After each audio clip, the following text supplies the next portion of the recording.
Saudara-saudari terkasih, apakah saudara sudah mulai hari ini dengan penuh sukacita dan punya niat untuk berbuat baik meskipun kecil? Semoga Tuhan memberkati niat baik saudara. Hari ini adalah Hari Raya Pentakosta, yaitu Hari Raya turunnya Roh Kudus. Dan yang menarik dari sabda Tuhan adalah bahwa Roh Kudus akan menuntun kamu ke dalam kepenuhan kebenaran. Rupanya kita ini pelan-pelan akan dibimbing oleh Roh Kudus untuk sampai pada kepenuhan kebenaran. Mengapa itu penting sekali?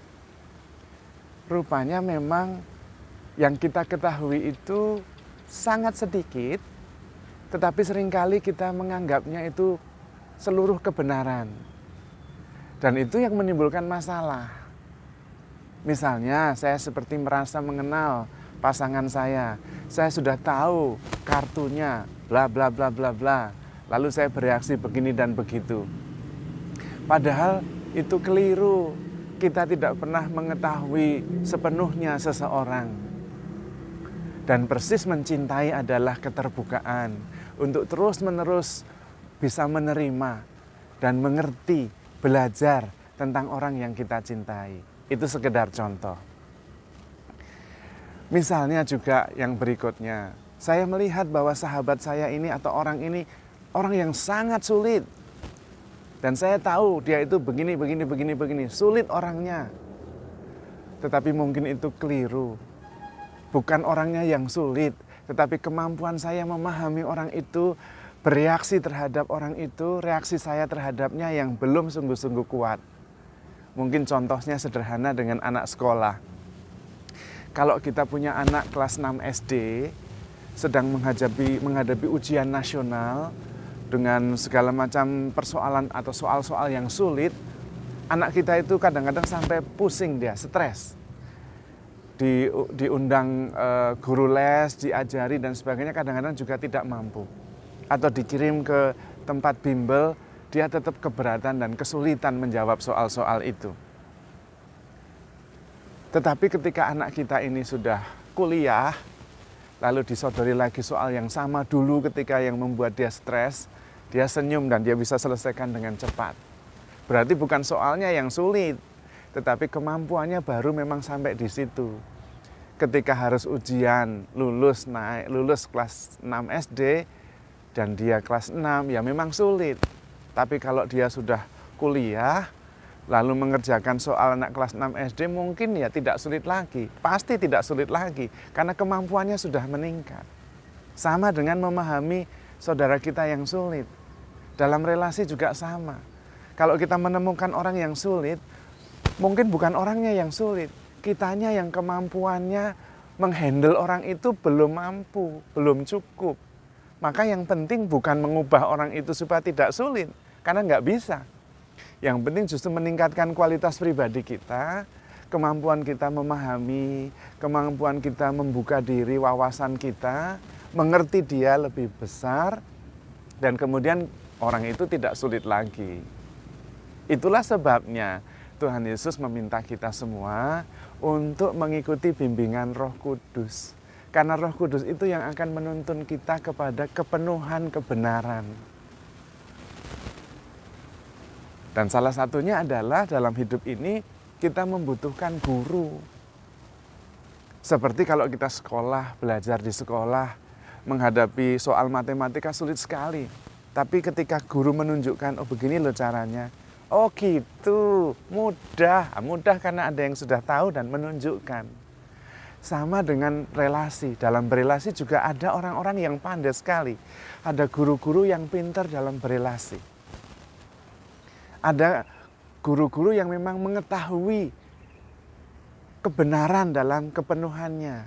Sehingga dalam berelasi pun menjadi lebih mudah. Orang yang tadinya sulit ketika belajar dari seorang guru, tips-tipsnya, strateginya tidak sulit lagi. Karena sudah belajar dan ada guru yang mendampingi. Dan di sini yang paling utama, guru yang paling utama adalah Tuhan sendiri. Maka penting sekali kalau kita mengalami kesulitan, berguru kepada Tuhan di dalam doa, di dalam meditasi, di dalam renungan, dan Roh Kudus melalui doa, melalui iman akan menuntun kita kepada kepenuhan kebenaran. Sehingga kita yang mengalami kesulitan dalam relasi, kesulitan dalam hidup, tidak lagi mengalaminya. Bisa menghadapinya dengan lebih bijaksana. Ada sebuah lagu di dalam Ada Bhakti yang bercerita syairnya tentang hati Yesus bagai laut yang bisa menerima segalanya. Hati Yesus bagai puri yang di dalamnya penuh kekayaan. Hati Yesus itu seluas dunia. Karena itu dia bisa menerima orang baik, orang tidak baik, orang berdosa, orang tidak berdosa, semua bisa diterima. Karena Yesus bukan lagi anak SD yang sedang menghadapi soal-soal ujian anak SD. Tuhan jauh lebih memahami. Dia mempunyai Roh Kudus yang membuat Tuhan Yesus mengetahui segala kebenaran dalam kepenuhannya. Nah, sebetulnya hanya itu kok. Kita ini, pikiran kita itu mempunyai kapasitasnya hanya sedikit untuk menampung kebenaran. Maka perlu diluaskan kapasitasnya, perlu ditingkatkan kapasitasnya. Seperti kalau komputer itu RAM-nya dinaikkan. Atau juga penyimpanannya ditingkatkan. Sehingga bisa menyimpan, memahami, mengerti, memproses seluruh relasi, persoalan menjadi lebih bijaksana dan lebih mudah. Tidak kesulitan. Tetapi ada dua cara supaya kita bisa menjadi lebih bijaksana, bisa meluaskan pengetahuan kita, bisa memperlebar kebijaksanaan kita, sehingga kita disebut open-minded, tetapi juga bisa meluaskan space-nya saja. Ruangannya mungkin tidak bisa bertambah lagi karena keterbatasan kita, tetapi tempat kosongnya bisa lebih banyak, yaitu dengan melemparkan keluar, membuang semua yang tidak penting. Sakit hati, negative thinking, kebencian, dendam, dan sebagainya itu dibuang semua dari dalam diri kita. Lalu di dalam kita itu ada space lebih luas untuk menerima orang lain, untuk menghargai orang lain, untuk lebih mengerti orang lain, memahami orang yang dianggap sulit dan ternyata tidak sulit kalau hati kita itu cukup luas. Karena itu kita mesti belajar dari Tuhan sendiri. Karena Tuhan yang mengirimkan Roh Kudus supaya menuntun kita kepada kepenuhan kebenaran. Dan membuat hati kita bisa seperti laut, menerima siapa saja dengan tenang, dengan rileks. Karena kita mengetahui kebenaran yang sejati, bukan yang nampaknya benar. Yang menarik adalah orang yang berpandangan luas, yang bijaksana, justru tidak merasa benar. Tetapi orang yang tidak benar seringkali malah merasa benar. Padahal pandangannya sempit dan kaku. Sementara orang yang sungguh-sungguh mengetahui kebenaran, cukup luas pemahamannya, dia cukup fleksibel, bisa memahami, bisa menerima. Kemudian juga bisa bersikap secara bijaksana. Biasanya tidak lebay. Karena itu penting sekali meningkatkan kapasitas pribadi, kualitas pribadi. Memperluas cakrawala pandangan kita supaya lebih bijaksana. Memandang dari sudut pandang yang luas, yang disebut dengan open-minded. Tetapi juga memandang kebenaran dari pandangan Tuhan sendiri. Kalau kita bisa memandang dunia ini dan segala persoalannya dari sudut pandang Tuhan, dari kacamata Tuhan memandang dunia ini, maka kita akan mengubah seluruh hidup kita dan sikap kita terhadap dunia, terhadap sesama, terhadap alam, dan terhadap Tuhan. Itu anugerah yang diterima oleh Santo Eugenius. Pada waktu Jumat Agung, dia mengikuti ibadat penyembahan salib, dan ketika salib sedang diarak maju ke depan altar, tiba-tiba dia seperti terangkat Yang disalibkan itu bukan Yesus, tetapi dia ikut memandang dari salib itu dari sudut pandang Yesus, dari kacamata Yesus memandang dunia dengan kerinduan untuk menyelamatkannya. Sejak saat itu Santo Eugenius memandang dunia ini dengan cara yang berbeda. Memandang sesamanya ini yang dulunya menjengkelkan menjadi orang-orang yang perlu ditolong. Supaya mengenal kebenaran bahwa dia dicintai sepenuhnya, diterima apa adanya, dan dihargai oleh Tuhan tanpa syarat. Karena sebetulnya kita ini, semua manusia ini, setiap manusia hanya mempunyai kebutuhan dasar 3 saja. Dicintai, dihargai, dan diterima.